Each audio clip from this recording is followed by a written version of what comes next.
Smart Bangladesh.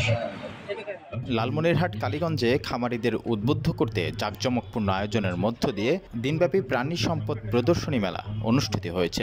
মেলার মাধ্যমে খামারিরা ভবিষ্যতে এই খাতে আরও উদ্বুদ্ধ হবে বলে আশা করছেন সংশ্লিষ্ট প্রশাসন। বৃহস্পতিবার দিনব্যাপী উপজেলা প্রাণী সম্পদ দপ্তর ও ভেটেরিনারি হাসপাতাল আয়োজনে তুষভান্ডার ঐতিহাসিক খেলার চত্বরে এই মেলার আয়োজন করা হয়।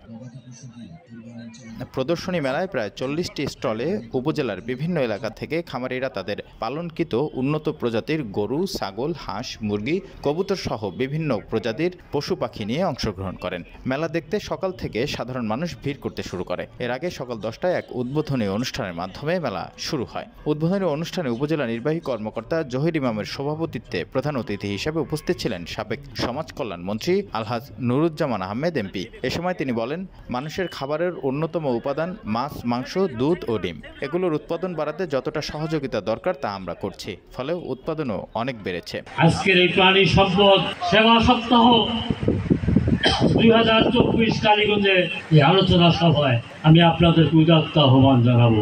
খামারিদের প্রতিনিধি এখানে বক্তব্য পেশ করেছেন।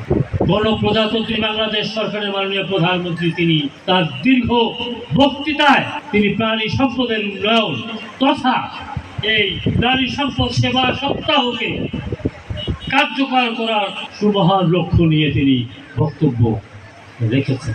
আমাদেরকে আন্তরিক হতে হবে। খামারিদেরকে আপনাদের সমস্যা আছে তা আমরা বুঝি, আমি নিজেও বুঝি।